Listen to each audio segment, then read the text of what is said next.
Good morning, everybody. So I'm Janet Geddes. I'm the lead technologist at Innovate UK, the new name for the Technology Strategy Board. As Andre said, this session is looking at innovation and energy services for emerging economies. We're hopefully hearing from three young, innovative UK companies who are designing, developing and selling, or intending to sell, energy products and services into emerging markets. So we will be hearing from Stephen Crosier from Crosswind. Hi, Stephen. Would you mind joining us at the front? So Crosswind is designing and manufacturing advanced vertical axis wind turbines. They are currently selling in the UK and European markets, but are looking to sell into emerging markets, if I'm right. Close. Okay. Well, Steve will make things clear. Secondly, we've got Daniel Becerra from Buffalo Grid. Daniel, please join us. Buffalo Grid is designing, developing and selling energy units, which Daniel will be able to tell you much more about in a minute. And thirdly, we have got John Hingley from Renovogen. So Renovogen is designing and developing portable and fast deployable solar PV microgrid products. I'm very excited to be chairing this session, as innovation is a subject very close to our heart at Innovate UK. We've heard a bit about Innovate UK, but some of you might not have heard about us. So we are the government's innovation agency, and we are responsible for stimulating and supporting business-led innovation. We report into the Department of Business, Innovation and Skills. We support businesses through providing financial and non-financial support, financial support through the form of competitive grant funding. We do have, as Chris said, we have a large programme of support to UK business at the moment, helping them to respond to the energy trilemma challenge that we face in the UK. We currently do not have a programme of support looking at emerging markets and the challenges that exist there, and this is partly my role, is to help us understand, should we be supporting UK businesses to focus on those markets? Is there a role for us to be playing as an agency? Are the challenges that exist in those markets, do they depend on new technology development? So those are some of the challenges that I'm here to understand better. Very excitingly, though, all three panellists have received support from Innovate UK in the past, so delighted to be part of this. So firstly, Stephen. Thanks very much, Janet. Hopefully I just pressed the key once too often. Thank you. So my name's Stephen Crosier. I'm Commercial Director at Xwind Power. Not Crosswind, sorry. But no problem. It's a mistake that we have lots, so we'll need to somehow address it, or just accept that 50% of people are going to call us Crosswind. I'm going to do a quick presentation. Firstly, a short introduction to Xwind. Some of the issues that we recognised in particularly the UK market, but in the energy sector, on constrained grids, and the solution we're looking at in the UK for a really resilient energy system, but also going on to how this might apply to world markets, and just a little section on who our project partners are for this particular project. So, Xwind, we're developing an 80 kilowatt vertical axis wind turbine. The key advantages of a vertical axis turbine are lower noise, low maintenance. So we're aiming, as our product matures, to have 5 years between maintenance intervals, which is one of the reasons why we think it's particularly applicable to international markets, where one of the issues is around maintaining complex products. So we very much want to have a product that can be deployed in the field and left to run and have a relatively low level of intervention in terms of maintenance. They have a small footprint, which for our initial customers are likely to be commercial users in the developing world, as this is what it's about. So where they have limited land space, a small footprint is important. low noise is something that's particularly sensitive in European and developed markets. I don't know enough about emerging markets yet to know whether that's a key characteristic for them, but I suspect it will become it if it's not immediately. So typically, one of our 80 kilowatt turbines would produce about 200 megawatt hours a year in a reasonably good windy site. Wind is not the technology for everyone. You need a good wind resource. Solar and wind are often very good complementary products. They tend to have different generation times, and so where you do have a good wind resource, then they can complement each other well. So what is the issue that we're looking at in the UK? So what you find is that there's island communities or remote communities which have risks of grid interruption. So in the UK, Scottish Islands, various other more remote places, they have long distances of 11 kV power lines, and these are vulnerable to faults and interruption, which takes time to fix. So when you get an interruption, there were 150,000 people last year who couldn't have their Christmas dinner. It finds it annoying, but that's a UK issue. But more broadly, it does present health risks. It affects businesses that can't operate if they don't have energy. And then there's compensation costs that certainly in the UK, the DNOs pay large levels of compensation and have to also pay for standby generators, which create CO2. And as we found last winter, it becomes very political. So what you really need, if you're trying to create a resilient energy system, you need some sort of battery system to manage the intermittency from renewable energy generation. And lots of this has already been said by other people, so I'll go quite quickly. But the main issues with batteries is they're quite expensive, or they're very expensive. And how do you create value out of something that is really just sitting there trying to, as an emergency system? So what we've been looking at is how do you create value in the UK market and possibly a sort of a developed economy market that creates value out of a battery system. So the way you really create value is to use it a lot. And so how do you use the battery a lot? And we see various examples where you can potentially create value from utilisation of a battery store. So you create value by the resilience, and value by the standby, but you really want to use it. So this comes into the arbitrage. Can you use a small distributed energy system to trade in the energy market? So in the UK, we have quite a lot of, we have ancillary services markets, which are currently open only to large-scale standby generators, typically 2 or 3 megawatts in scale. So what we're really looking at is, can those same services be provided at a much more distributed level through various contractual arrangements or by aggregating systems into a small portfolio? If you want to benefit from some of these ancillary services, you actually need a system that can react very fast, because quite a lot of what the DNOs may wish to do is to manage their fault system, their thermal faults and various other things. And to do that, you need to be able to react very fast, which not all battery systems can do. So one of the project partners we're working with is REDT, and they have a flow battery solution. There's a few very nice characteristics about the flow battery solution. You can cycle it an awful lot, so 10,000 plus cycle times. So this is much more than the lead acid, which is around 2,500 times. The other nice thing is you can vary your power levels and your storage levels. So I don't know how, I imagine most people here is familiar with the difference between power and energy. So power is what you get instantaneously, so that's like 30 kilowatts. Energy is what you get over time, so the amount that you need to boil a kettle or to heat your house or whatever it is. So the great thing about a flow battery is you can scale the power module, so your battery stack, independently of your storage, which is a liquid.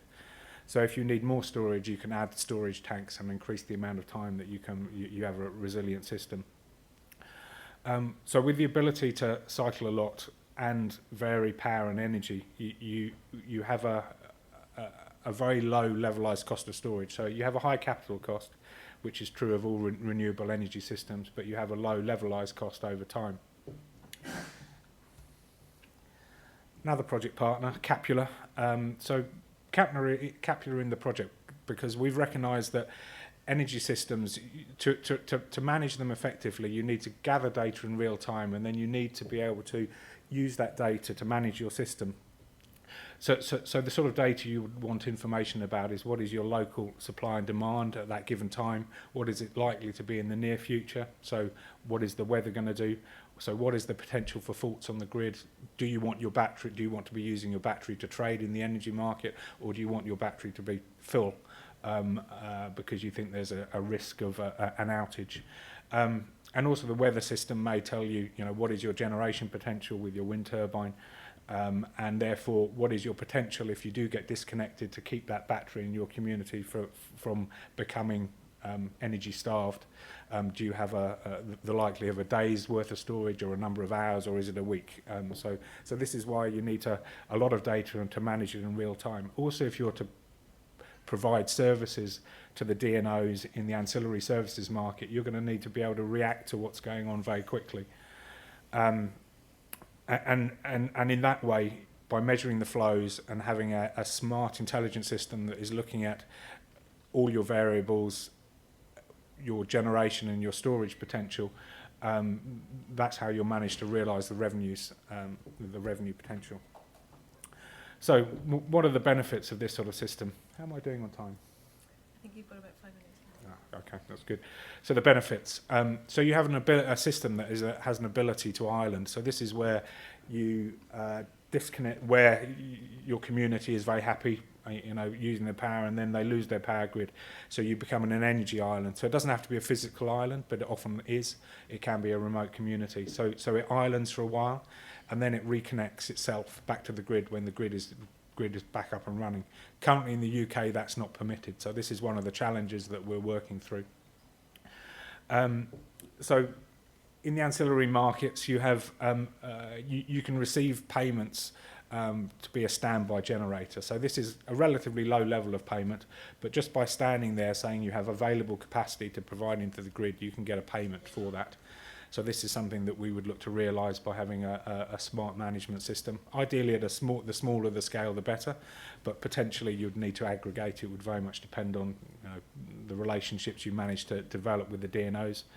Grid balancing payments. So this is where the grid is becoming unstable for whatever reason, and you do some sort of energy injection or energy extraction to balance the grid over quite a short time period. There's quite an interesting project where SSE are paying Mitsubishi for their battery project, where instead of upgrading the grid, that Mitsubishi provided a large battery, and this is and Mitsubishi are receiving grid upgrade avoidance payments from the DNO. So we think this is a model that is quite interesting and can be repeated in lots of communities. So you're beginning to realise a number of values, all of which are relatively small, but together can provide the value to pay for the battery solution. I mentioned arbitrage trading.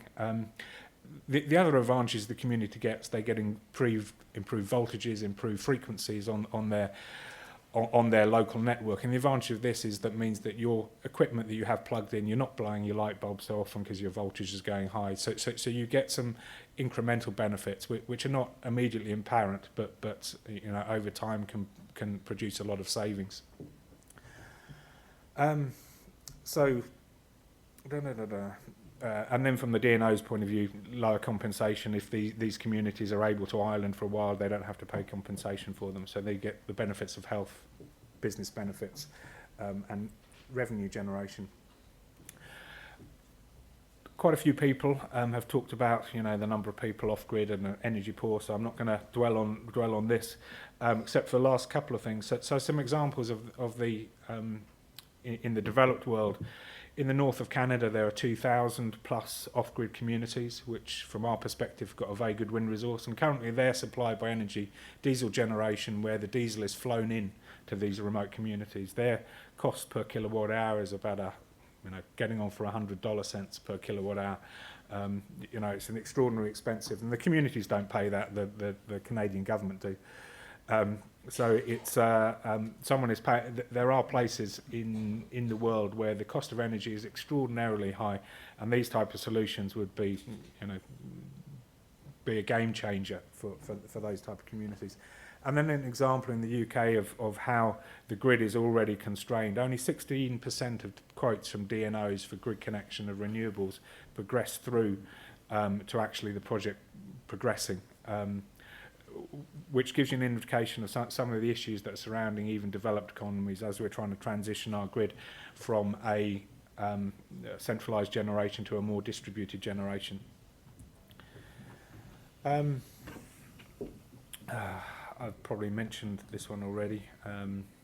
So these are the other partner who I forgot to mention. Sorry, is Community Energy Scotland. So Community Energy Scotland are facilitating our access to communities and the local grid to find the project partners to realise this solution.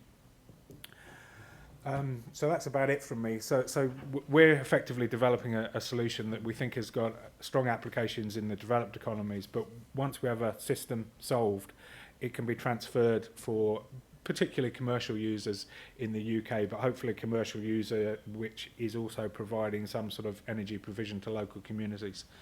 So that's it. I'm happy to answer questions, but I think we'll probably do that at the end. I think we'll take questions at the end if that's okay. Thanks very much, Stephen.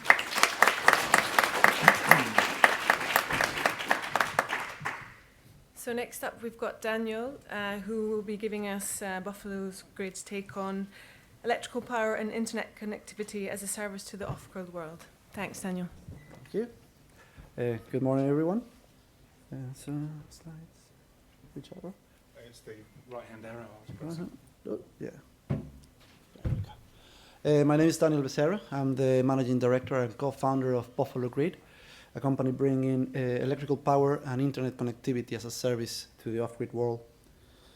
The mobile phone is the most successful device in history, and is the only one that has been able to reach the most remote and low-income regions of the world. And this is due to a very simple business model. They provide infrastructure, and they run an affordable, reliable, and convenient service that everybody wants. Following that example, Buffalo Grid is doing the same for electrical power. As we've been hearing all morning, there's more than 1 billion people without access to power, but 750 million already have access to a mobile phone. Now, this is a difficult figure to read. It doesn't mean that there's 750 million people with a mobile phone. It's 750 million people with access to the network coverage. But there's still certain hundreds of million people with a mobile phone and no means to charge them. So what do? They commute sometimes for a couple of hours, average around 45 minutes for what we've seen, to reach these type of shops where they will pay the most expensive electricity in the planet. And they do this twice a week. So we have figures that indicate that in the UK you can charge your mobile phone the whole year, so 365 charges for 50p. The same 50p will buy you no more than 5 charges in East Africa or Southeast Asia. So addressing that pain, we created the Buffalo Grid unit, which allows rural users to buy the electricity they want by simply sending a text message. The unit power is generated by a solar panel that is stored in a battery within the unit.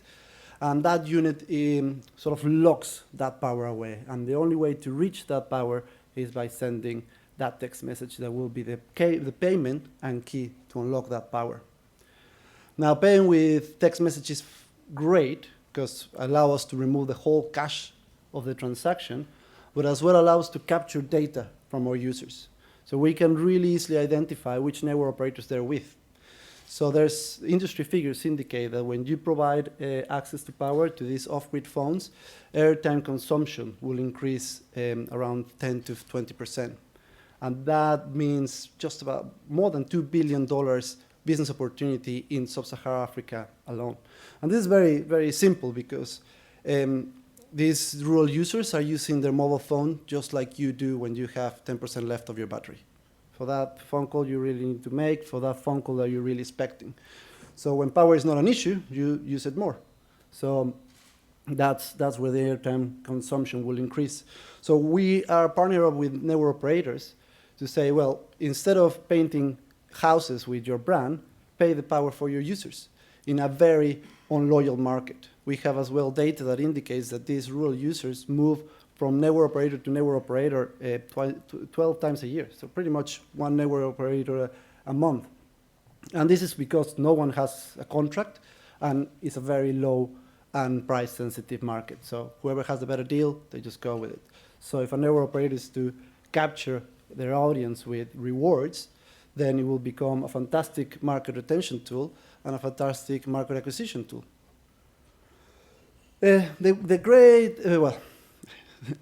What we believe in Buffalo Grid is that people need access to power, not ownership of inefficient, polluting, or expensive power solutions.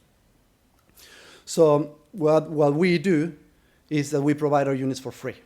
So these units are provided for free to local entrepreneurs. They will sell the electricity to their communities and they will share in our profits. Our units are remotely administrated by us, so we know exactly what's going on and we remove all the potential corruption in the system. We have fantastic routes to market. We are co-founded by Phil Schluter. Phil Schluter is a coffee trader who is the head of Schluter SA, which is a company that's been trading coffee in sub-Saharan Africa for 150 years. So they have a fantastic network of coffee villages in more than 30 nations. So we really pretty much have access to more than 20,000 villages across sub-Saharan Africa. And we're pretty much following the path of coffee. So if coffee comes out, units comes in. And we deploy our units in Uganda, for instance, where we have our trials for the last 2 years, with coffee cooperatives. And coffee cooperatives are a great place for us because they keep the unit safe and as well have a captive audience of around 200 to 500 coffee farmers who come to these villages, well, to these cooperatives and interact and charge their phones. Now in India, we partner up with a company doing financial inclusion. And we have as well access to more than 50,000 villages where they already have agents that are doing banking inclusion services for these communities. And we just signed a deal with the government of Karnataka to do initial deployment in this state, hopefully to be followed by a national rollout. And in Brazil, I went the beginning of this year to explore the routes to market. And Brazil is a very good example of the limitations of the grid per se. So many times when we deal with investors or partners, they told us about, the grid is going to come, and the grid is going to come, so your service will be obsolete, and so on and so forth. And we certainly hope so. But in Brazil, for instance, we have 2 million people living in the outskirts of the Amazon region. And those are the kind of places where you actually don't want the grid to reach, because reaching 500 people will mean destroying the rainforest to bring the grid through it. So that's when decentralized power solutions like Buffalo Grid could become key to fulfill the Millennium Goals of universal access to electricity by 2030. So our business model is very straightforward. We deploy our units with around £400 cost between hardware and deployment. And the units start generating revenue with the first charge. The units will generate around £300 per quarter.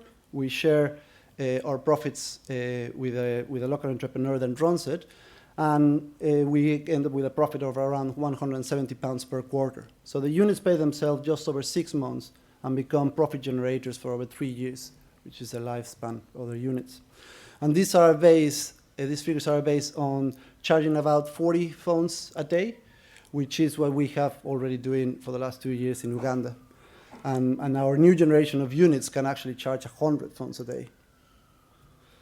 So we have a great team that can deliver this massive challenge. This project started 3 years ago when I went to Uganda with the first generation of Buffalo units, which was a bicycle generator, and which broke in 2 weeks. So we really identify that to make this business work, we need to have a really reliable units. So Damon, in your far left, he has experience, more than 10 years experience in doing Formula One cars and satellites. So things that are meant to be reliable and things to be able to be fixed remotely.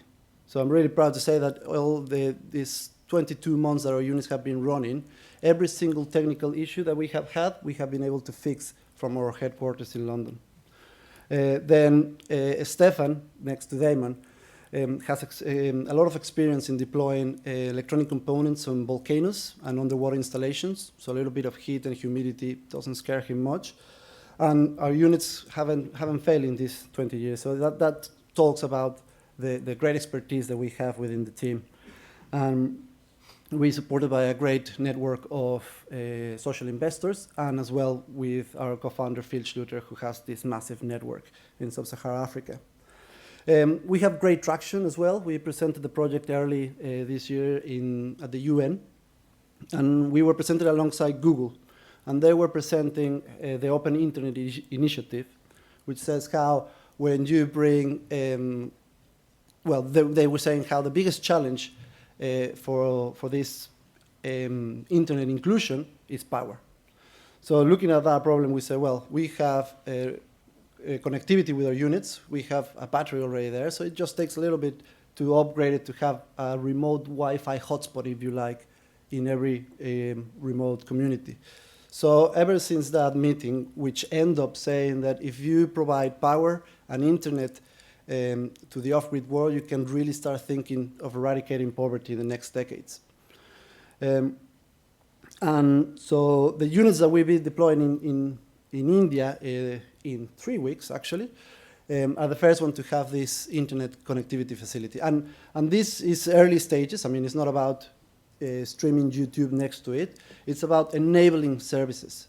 And we partner up with very fantastic companies doing, banking inclusion, doing remote medical diagnosis, and interactive educational content. So one example of these enabling services, facilities that we're providing is we're working in this great project in Rwanda, where with this company that is doing interactive educational content for rural schools. So you deployed a Buffalo Grid unit in the school. That power is able to run the projector that is paid by the profits that the school gets from selling the power to the community. And using the internet connectivity, they can download the interactive content provided by this company. And all of a sudden, in a rural school that was pretty much a nursery, because the teachers didn't have enough qualifications to actually bring much education to their students, now you have this fantastic source of knowledge for the kids. So we are really excited of being part of this revolution where we bring in power and internet connectivity to these remote regions of the world. And that's Buffalo Grid, bringing power and connectivity as a service to the free world. Thank you. Thank you, Daniel.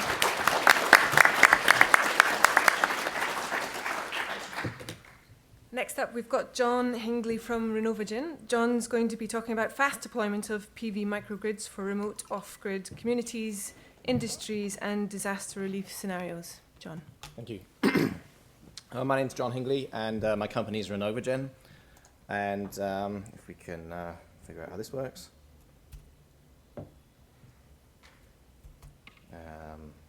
There we go. Right.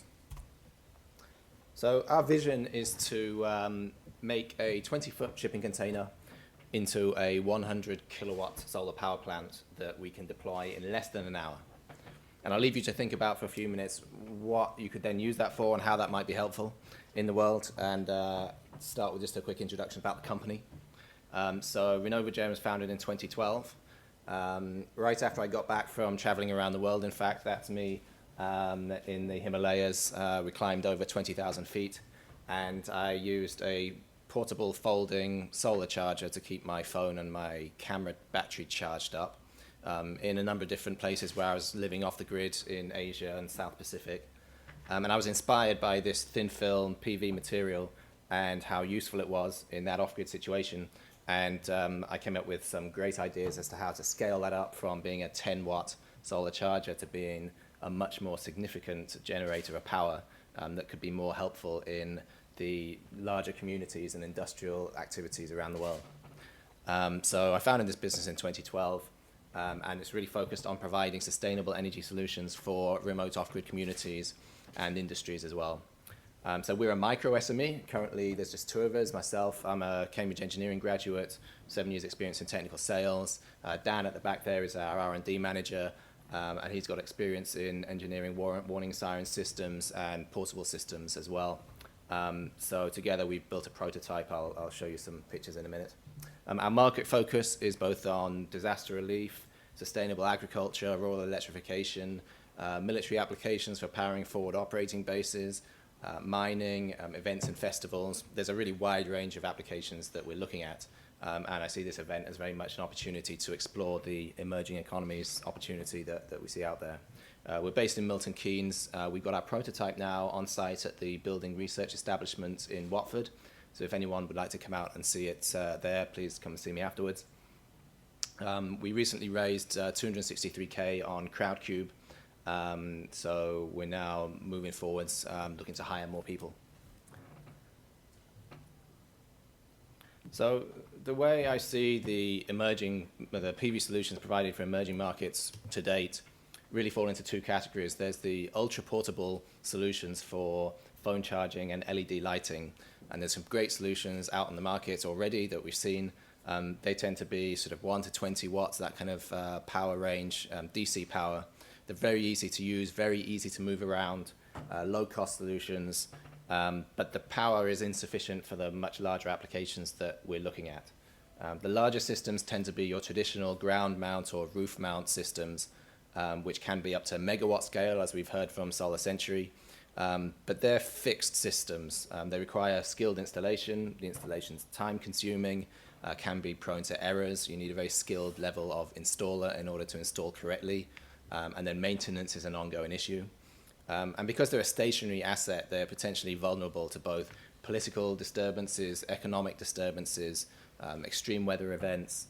If they're financed by an external finance provider, that finance provider is going to be concerned about what the vulnerability of that asset is.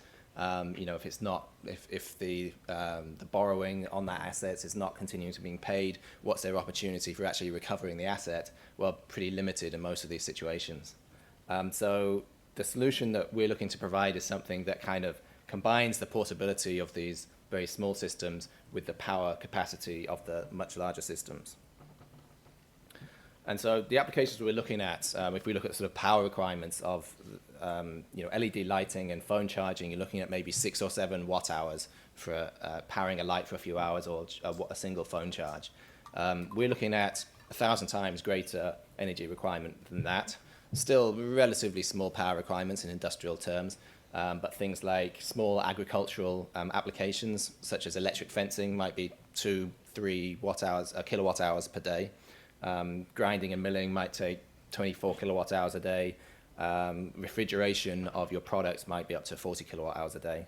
And when you're looking at health clinics, which often need to be mobile systems, they can range from 8 to 25 kilowatt hours a day. A Category 3 health clinic, for example, with 120 beds, has quite a high power requirement when you have food and vaccine refrigeration. You need communications, including internet access, and sophisticated diagnostics. An X-ray machine, for example, can consume 4 kilowatts or more when it's running. So we're looking at these kinds of applications all the way up to small mining sites. A processing plant might consume 20 or 30 kilowatts, and you might be using 300 kilowatt hours or more every day. So there's no surprise that for all of those larger applications, the diesel generator continues to dominate in that area because it's so easy to use, it's so portable. Some of these applications are seasonal. So an agricultural irrigation application, you might only need to irrigate for a number of 3 or 4 months out of the year. And so it's easy to bring a diesel generator in for that period of time when you have the need and then move it away again. And there'd be no sense in putting up a large fixed ground mount solar array for that application. People have tried to make portable solar installations, of a larger variety. And so all the existing solutions so far have been either using a shipping container or a trailer and mounting rigid panels in some fashion, sometimes with a folding mechanism. They tend to be between 1 and 5 kilowatts. The larger capacity ones tend to have slower manual deployment because they involve panel stacks that have to be manually removed from a container, unfolding frames, and installing in something similar to the traditional way. But we're doing something completely different. So we've developed a rollable solar array that can be deployed from a motorized spool within that container. And it's reinforced with a tensile fabric, so we're using thin film flexible modules that is bonded with a tensile fabric and some other materials with embedded power cabling within this rollable array structure. And what this enables us to do is unroll an entire array in one piece that's all pre-wired, and it means that you can unroll this within 10 minutes for a smaller system, 20, 30 minutes for a 100 kilowatt system, and have a 100 kilowatt system up and running in 1 to 2 hours. The spool is motorized, so we have a high torque gear motor which drives the spool, enabling you to roll it all back up again very quickly and take it away. So with this approach, we can provide 10 times more power and much faster deployment than any of the rigid panel systems. So you can imagine you could drop this on the ground, in a disaster scenario, and power an entire medical facility, one of those Category 3 clinics I was talking about, and power that facility within a couple of hours, which can save lives. And so with the financial support of the Technology Strategy Board, or Innovate UK, we went ahead and developed this rollable array and built a 6 kilowatt proof of concept system, which is a trailer-based system. So it's a relevant scale, but not the target scale that we're really aiming for. And so you can see this rollable array in the picture there is 2 meters wide. The outside diameter is 80 centimeters, so it's still quite a small unit and compact when it's rolled up. But it unrolls up to 30 meters long and produces 6 kilowatts of power. The trailer itself can be towed behind a normal car. We use Dan's Civic to get it down to Watford. So it's really portable, and it contains energy storage and inverters, so we can provide AC power output. You can see from this video that this is slightly sped up. It takes about 3 minutes to roll and unroll. So it's really quick and convenient. We pulled it down and put it back in the workshop in about 5 minutes after this test. And so we have a 6 kilowatt peak output. And in a place like Kenya, for example, we would generate up to 30 kilowatt hours a day. And with the energy storage, we can then run 24/7. And so that's enough to power some of those larger power requirements that I was talking about, such as that Category 3 clinic, such as a desalination plant, which could produce 10,000 liters of clean water every day. So these are the kinds of applications that we're looking at. Just a quick tour in terms of a few of the key features. One of them is that the only electrical connection you need to make after you've unrolled this array is a single multi-pole power connector, which is keyed, so you can't connect it the wrong way around. So there can't be any mistakes made in terms of connecting polarity of connections when you deploy it. So it's quick and easy to use. The training time for the system should be just a few hours in terms of training someone on how to use it. It's an AC coupled system, so you can see these inverters from SMA, the largest inverter manufacturer in the world. The yellow box at the base of the picture is the Sunny Island. I hope a few of you may be familiar with it. The Sunny Island creates the grid, so effectively it's creating a microgrid in the box, and we can connect loads to that, and we can connect other grid connect inverters to build up a microgrid. So in this proof of concept system, we've got 2 of the red Sunny Boy inverters connected to the 2 halves of our array that's unrolled. We can also connect, if we extend the length of the array to longer systems, then we can just put multiple of the Sunny Boy inverters in parallel and scale the system up. As we scale the system, we can put multiple Sunny Islands in parallel, and the system can scale to 20, 50, 100 kilowatts or more. We can also plug in external generation, such as a diesel generator, to operate in a hybrid fashion, or we could even plug in one of Xwind's wind turbines into there as well, to create then a hybrid wind, solar, diesel system. We've currently got a lead-acid battery bank in the system for the proof of concept, but we're now moving forward to work with lithium batteries as well, and other battery technologies such as flow batteries, saltwater batteries, and other sort of low-cost upcoming battery technologies. Nice thing about having a transportable system is when you reach end of life of any of the components, you can pull the system back out, do all the necessary maintenance or refurbishment, and ship the system back in, potentially to a different location. So it's easy to pull back to factory for replacement parts, for example. We're moving forwards now. We've raised some of the money from Crowdcube to produce an enhanced version, both extended in terms of power capacity. We'll be doing a 9.6 kilowatts skid mount version, which can also be trailer mounted or stored in a shipping container. And we'll be supplying 42 kilowatt hours of lithium energy storage with that. We have a performance modeling system which enables to look at how all these systems work in different locations. So this, for example, is a system running a 5 kilowatt desalination plant in Kenya, at which point this can supply quite easily a 10,000 plus litre clean water supply from salt water. Yeah, we're looking for partners going forwards. Anyone in terms of technology partners, would love to work with people who are also doing other deployable renewable energy systems such as wind turbines.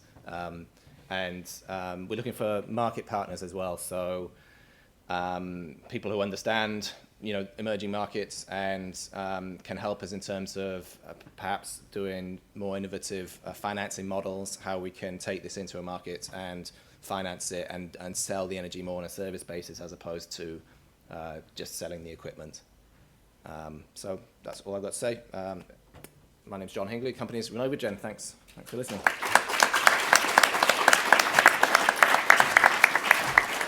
Thank you, John.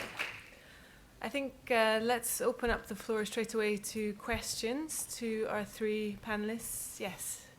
Could we have a microphone, Jenny?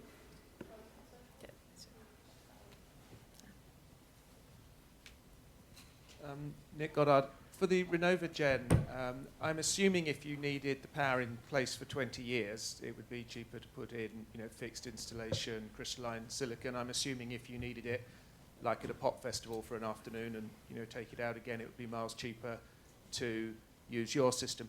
What roughly is the period where that sort of crosses over, days, months, small numbers of years, or what?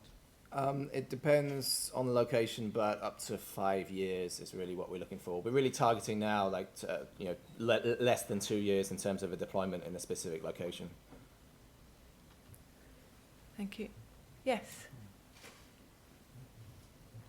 Could you just say who you are and where you're from, please? I'm Marluce Adema from Include. I have a question for you, John. The idea is great, all the compliments for that, but and you have quite some ideas about how to bring it to market and what the application could be. Do you already have some concrete ideas more on the consumer side? How would people in Kenya is a good example? You're testing it there, and hopefully you will get your proof of concept. Do you have any ideas how people would pay for this and how it would work from a consumer? So this is part of the reason why I'm here, because I'd like to find people who already understand ways of doing that. From our perspective, from my company's perspective, I prefer to just build the equipment and sell it. But there must be other companies out there that would finance something and lease it or have another business model around doing that. So I'd love to hear any ideas that you've got. Look us up. We can bring you some ideas. Okay, great. Yes.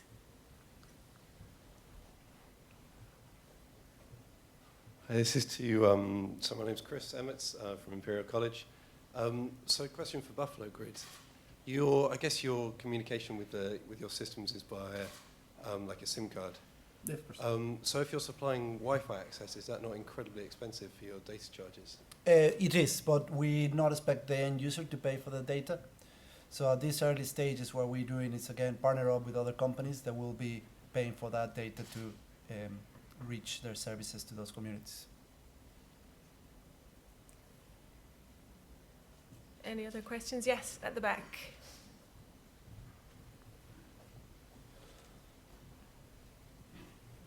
Gary Staunton.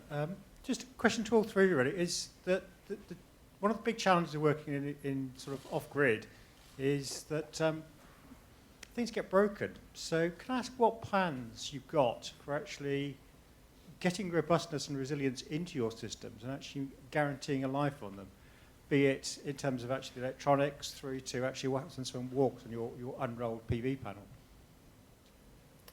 Who wants to do that? Well, I will take it from the side of Buffalo Grid. So one of the, of course, what you say is totally true. It's very important for us to keep control of the health of our units. So we have remote diagnosis from the unit. So the unit reports itself the health of the product to us. So for instance, we can keep track of the battery life, which is the weakest link in our system. So whenever we see a failure in the battery, we know where to replace it. As well, we have a location embedded on that. So if it were to be stolen, we can actually shut it down, and the unit will become useless. I mean, of course, you can always sell the battery and the solar panel, but you're much better off taking care of the unit than selling it for parts. So yeah, this health controls of the product are crucial, and of course the technology within. So as I was explaining in my presentation, Damon with his experience in satellite manufacturing, we have embedded systems that will allow us to tweak the units remotely to reach the biggest efficiency in the system. Stephen? Yeah. I mean, I think probably all technologies providers have a similar approach where acquisition of data of how your performance and the monitoring of the systems is absolutely vital. From Xwin's perspective, what we've been aiming to do is to move away from the traditional annual maintenance cycle of a wind turbine. And one of the beauties of a vertical axis turbine is its simplicity. We have one moving part, we have much less to go wrong. We're really looking at greasing and seals are probably our two biggest issues from a maintenance point of view, which is why we believe we can go to 5 years between maintenance intervals.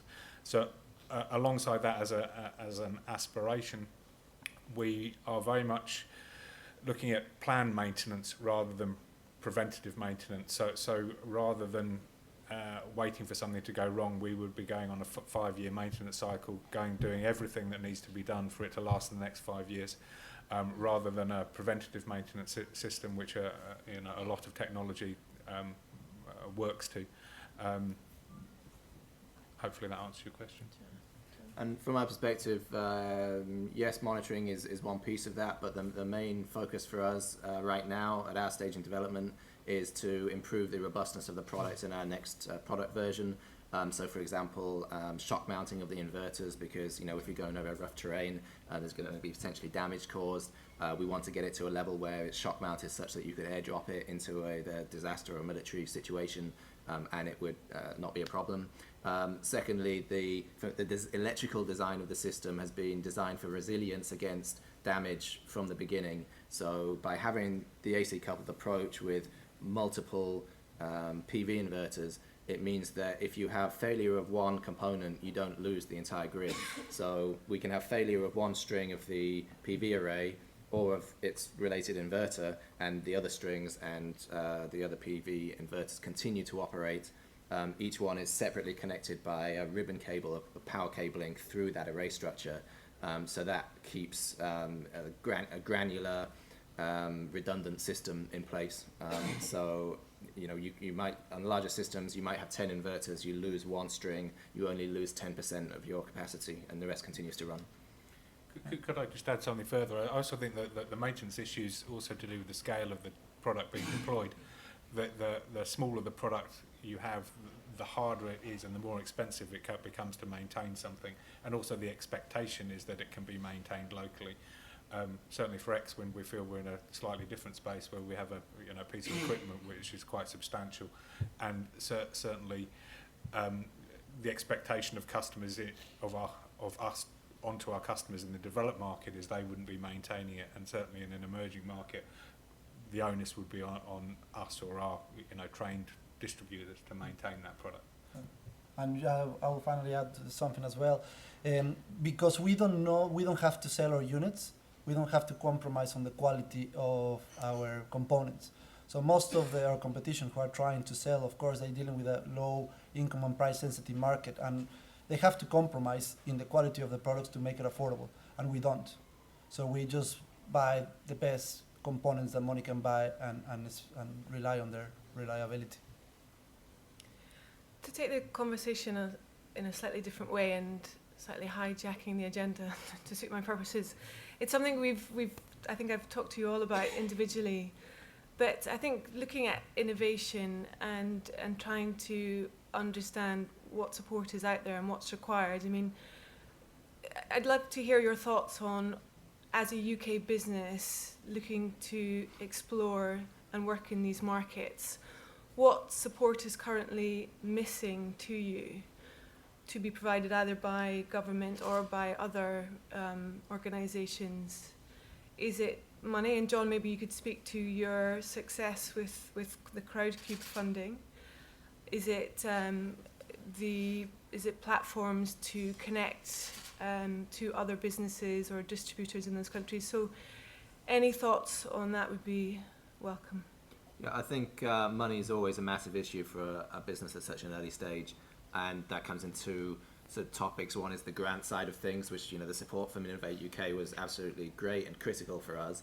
But going forward, it's very difficult for us to look at using grants that can take 9 months between point of application and starting the project, because we're moving so quickly. We don't know exactly what our development needs are going to be in 9 months.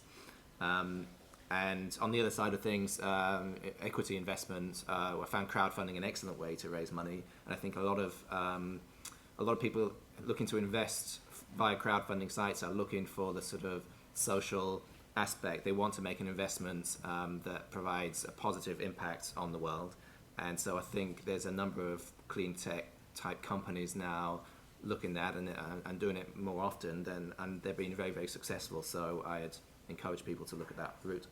Great. Yeah, I mean, for our technology, I'll speak for ourselves.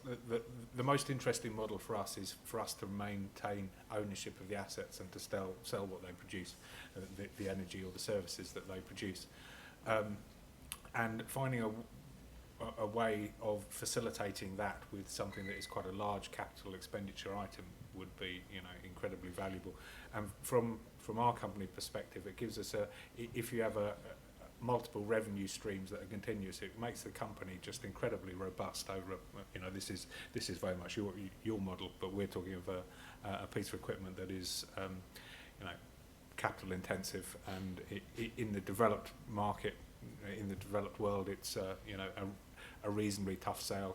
In the emerging economies, you are very much limited to businesses and corporations who are set up there. So if there was a mechanism to provide the assets to the community on a revenue basis, that would be very valuable. I mean, for us, I guess we need to be very grateful for the opportunities that are around. I mean, I'm originally from Mexico, where this type of opportunities don't come very easily. So having the support of Innovate UK, for instance, with capital, having the support of UKTI taking us to trade missions, to find partners in India and Brazil, I mean, it doesn't get much better than this. So of course there's room of improvement, but we need to be really appreciative of the opportunities that are already there. Great. Any other questions? No. Okay, well, thank you all to our panelists. Now is lunchtime, I believe.